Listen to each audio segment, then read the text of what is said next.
Alexandria Ocasio-Cortez has downplayed the rise in organized retail crime, causing many to rebuke her.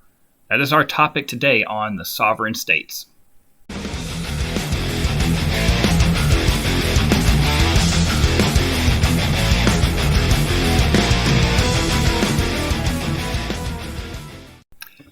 Welcome to the Sovereign States. My name is Brian. Appreciate you stopping by. If you like what you see on this channel, check out some of my other videos and hit that subscribe button. Leave comments as well. I'd love to start a dialogue with all of you. If you have any comments to leave, please do so.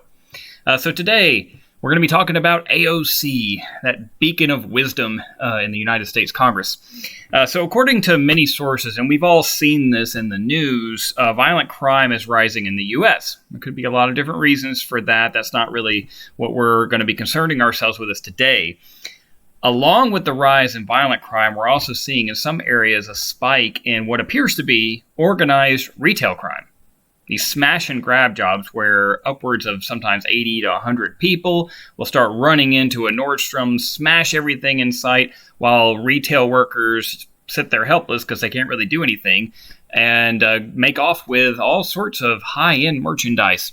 And pretty much nothing's ever done about it. There were a few arrested in San Francisco at one of the biggest organized retail crime events, but yeah, this is becoming a serious issue, particularly in places like San Francisco. We'll get into that in a moment. However, Ocasio-Cortez does not seem to want to believe that this is actually happening, or that she believes that the allegations are unfounded, the data does not support it, and so forth.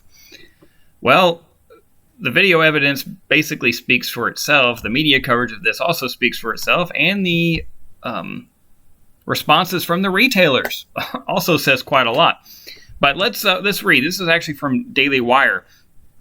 Congressional Republicans and business leaders slammed far-left squad member and New York Democratic Congresswoman Alexandria Ocasio-Cortez over comments she made about the recent rash of smash and grab thefts taking place all over the country. In an interview with the Washington Times last week, Ocasio-Cortez said that a lot of these allegations of organized retail theft are not actually panning out. Really? In what way are they not panning out? I believe it's a Walgreens in California cited it, which that's not even proper grammar, but the data didn't back it up. Didn't back up what? That it's happening? Okay. Well, what does Walgreens actually have to say about this? Walgreens announced in October that it was closing 5 stores in the city of San Francisco following a rash of thefts at its stores in the area, the Daily Wire reported.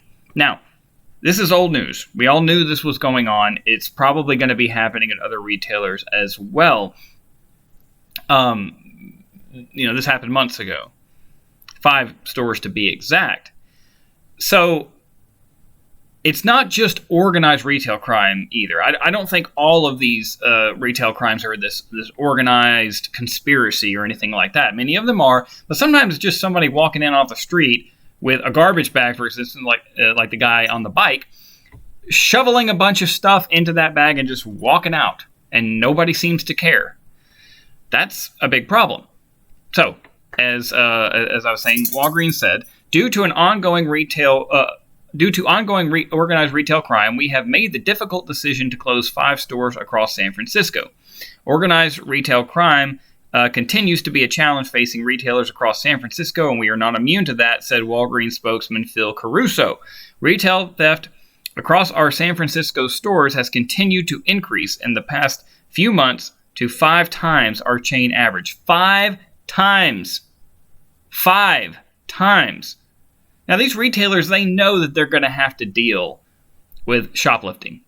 They know they're going to have to deal with theft. They work those costs into their risk projections. They know that's going to happen. The issue here is that it's 5 times the national average. That's a lot to deal with. Now, that's Walgreens, okay, and CVS and Nordstrom's and Target. What about smaller stores, independent pharmacies? What about small retailers, mom and pop shops? They have to deal with this too. It's not just Walgreens. Now, Walgreens can absorb a lot of this, probably. It doesn't mean it's worthwhile to do business in San Francisco if you're having to deal with 5 times the national average, but they can absorb it. A mom and pop cannot. I'll continue. During this time, to help combat this issue, we have increased our investments in security measures in stores across the city to 46 times our chain average in an effort to provide a safe environment. 46 times the national average. That alone should tell you something. Now, what AOC would have you believe is that this is not really happening. This is not really a problem. I don't think she denies that shoplifting happens, but that there's a rash of organized theft, of large-scale theft, caused by a lot of different factors. Leftist DAs not wanting to prosecute, police understaffed is another issue, retailers not wanting to be accused of racism or any other ism could be another reason, depending on who the perpetrator is. It could be a lot of different things. It's probably all those things sometimes. But to flat out deny that this is rising or that it's becoming a big problem when Walgreens is closing 5 stores is just unrealistic. It's delusional. But this is kind of what I come to expect from AOC and people who think as she does.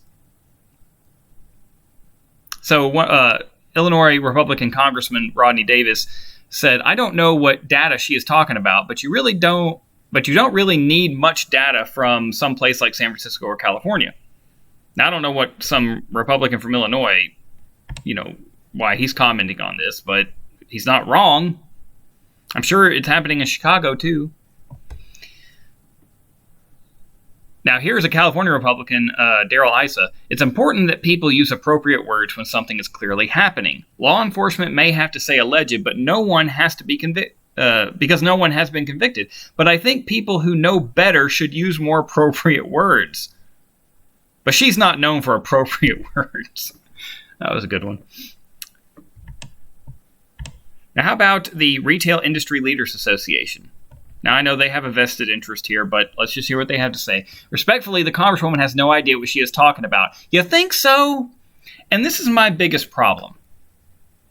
They go to cite the data and the stack of video evidence and so forth. This is my problem with people like AOC. Okay? AOC does not know what she's talking about. She doesn't. About basically anything. The problem with her is that she thinks she does know what she's talking about. She knows so much that isn't so. That is a huge problem. The arrogance, the narcissism to think that she thinks she actually has a clue what she's talking about. And to claim that Walgreens doesn't, or the National Retail Federation, the Retail Industry Leaders Association, they don't know what they're talking about, even though they work in retail. They work with retailers, but she knows more than they do. Yeah, okay. Let's not forget that a security guard was ended during one of these smash and grab deals. Yeah, he got pew-pewed right in the stomach and is no longer with us. The father, a spouse, had grandchildren. And the funny thing is, he wasn't even, or the interesting thing I should say, is that he was not even defending the retailer. He was defending a news crew who was there to report on the incident, and they were attacked. He tried to defend them and was ended for his trouble. I guess that didn't really happen either, did it? AOC. Yeah, could it be, just maybe, that the people reporting on this locally, that the retailers actually having to deal with this, that the retail workers being scared out of their mind when these huge groups of people come storming through the doors? Could it be that the security guard's family? Could it be that the police in these areas, that Walgreens knows more than AOC does about this matter? Could that possibly be it? Just maybe? The more probable explanation for why she's saying things like this is that it doesn't fit her narrative. And if AOC is anything, she and people who think as she does are wonderful storytellers. And AOC is actually really good. She is a marketing genius when it comes to how to market a narrative. Now, by narrative, I mean a work of fiction, a story. She may well be telling a fairy tale. Because that's basically what it is. It's nonsense.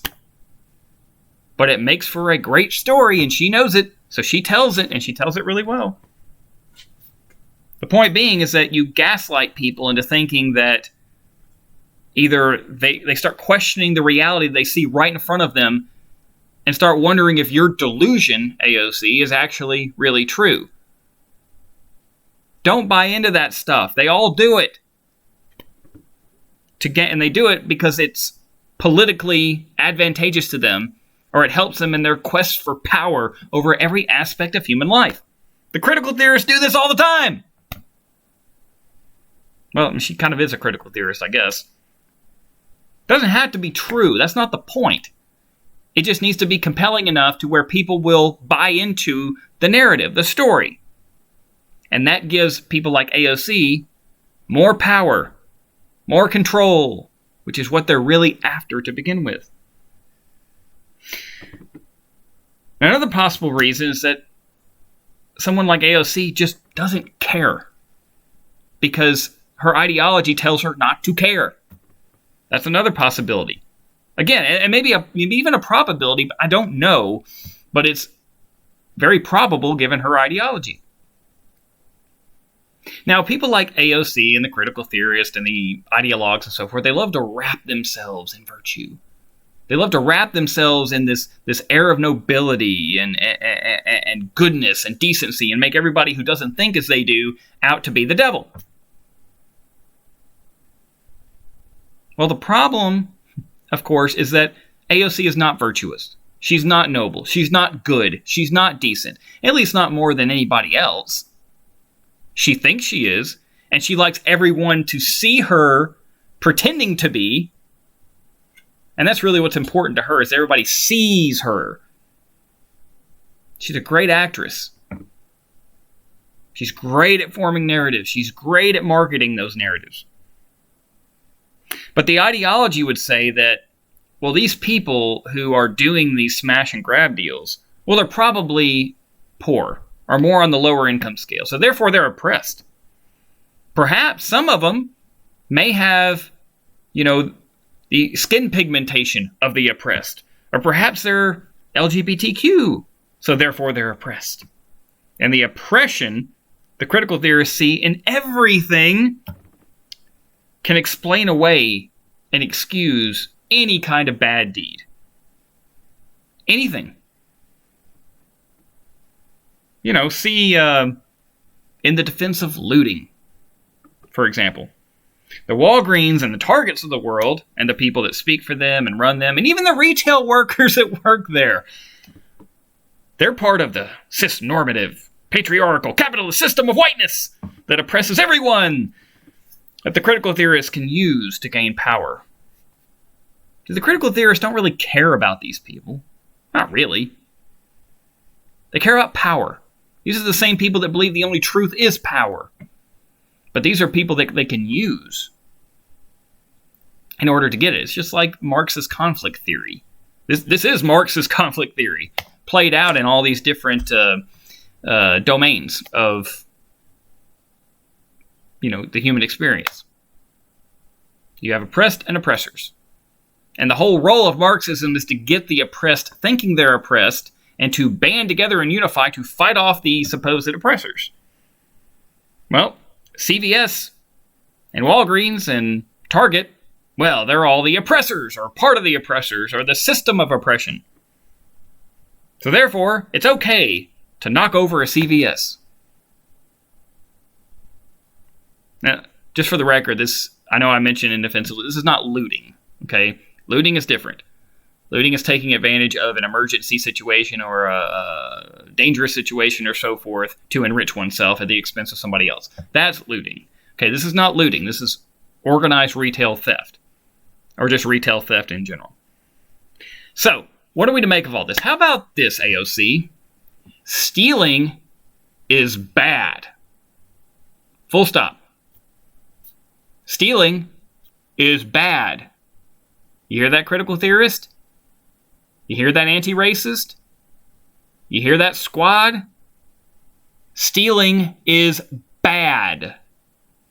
It's bad. Now, why is it bad? I mean, it's bad on its own. It's just immoral. It is wrong to take something from someone else without their permission. It's wrong to steal things that do not belong to you. That is wrong.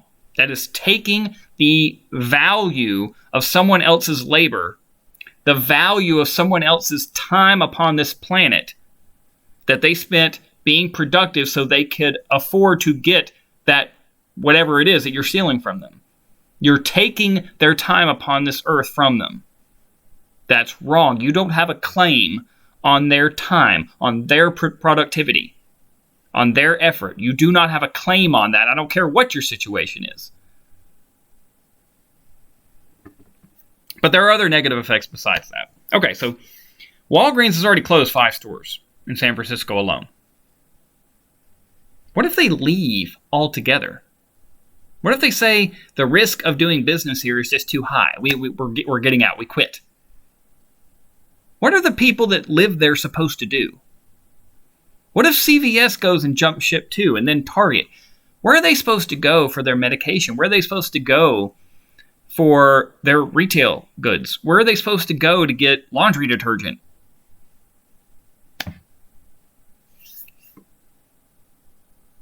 What retailer or pharmacy is going to go to San Francisco to fill that void when everybody else jumps ship? As I said a minute ago, the mom and pops, the smaller chains, the independents, they can afford this type of theft and organized crime less than the big boys can. So how are they? They can't fill the void. They'll be closed before Target. So how are they supposed to fill the void? So where are these people supposed to go? Why would any company want to go there? Why? Here's what happens when you have crime, and this is why this is so regressive. It affects the poor more than anyone. This is the problem. You have a high crime area that raises the risk for businesses to operate in that area. And when the risk gets high enough and their costs get high enough, one of two things is going to happen. Either those costs are going to have to be absorbed through higher prices for the consumer. Those higher prices in the poorest communities, the folks that live there can't afford to pay those higher prices. So the business that organization can expect goes down. And as the risk keeps rising and the business income goes down, they have no reason to stay. So the business leaves, along with the jobs that some of those people have in those communities that they no longer have, which causes desperation and hopelessness and all of the things that tend to drive higher crime. It drives more of it. So that chases away more businesses, and it's an impossible situation that affects the poorest among us the most. Those are the economics of it. Why do you have food deserts? Why can't you get jobs to go to these communities? Why? What incentive do these people have to operate there? Now, I'm not saying they can't do it out of the kindness of their hearts, but most businesses are not in a position to do that. So what do? Well, if you really want to, AOC, if you really want to help the poor, particularly in cities, get your crime problem under control. You need more police. You need to arrest criminals. Now, I'll be the first one to say police needs reform. I'll be the first one to say that. I'll be the first one to say that our prison system needs to be reformed. And prison is not the answer for every crime. Maybe not for most crimes. But crimes against people and property, yeah. You gotta take the criminal, the perpetrator, out of society so that they don't threaten people and property. When you do that, the crime in these areas goes down, which lowers the risk profile for businesses to operate in those communities. Businesses could then come in, providing jobs to the people who live in those communities, along with access to goods and services at lower cost. As the jobs come in, the wealth of the people in those communities starts to grow so they can afford more goods and services, which will then attract more businesses, creating more jobs, creating more wealth, and so on and so on and so on and so on. That's how you revitalize an urban area. That's how you revitalize what was a high crime area. You got to get the criminals out of there, particularly the ones that are a threat to people or property. You've got to get them out through law enforcement. Once you do that, that's when those communities can be revitalized, possibly with some local government help as well, tax incentives for businesses, some direct aid to the people living there to kind of keep them going while the community starts to grow and becomes revitalized. Get a handle on your crime problem. Stop demonizing the police. But police got to behave yourself as well. You have to do good policing. If you will do that, perhaps, hopefully, likely, almost assuredly, these communities can become revitalized. And the people living there can live a more fulfilled and abundant life. But excusing criminal behavior for ideology or for politics' sake, you are hurting poor people. It's completely regressive. Now I want to read one thing from Fox. This is actually a Democrat. Don Heikind from New York. He was an assemblyman in New York. He's called her tone deaf. These crimes, I'm quoting now, these crimes that are committed, there are real victims out there. You don't say. Really.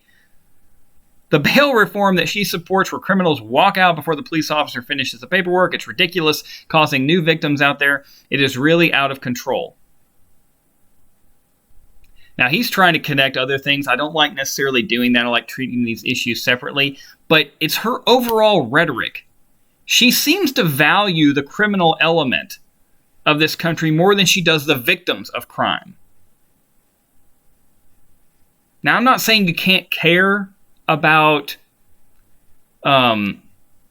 people who happen to have committed crimes, but you need to care about their victims too, you know. And you need to care about the victims a little more than the perpetrator, in my opinion. So, get your crime problem under control. Better schools will help as well. That's a topic for another day. AOC, you're crazy. You don't know what you're talking about. You're making it worse. Please stop. That's it for today from the Sovereign States. My name is Brian. I appreciate you stopping by. If you like what you saw, go ahead and hit that subscribe button. Leave some comments below. Let me know how I'm doing and how I can improve the channel. I'd love to hear from you. Until next time, appreciate you stopping by. Thanks.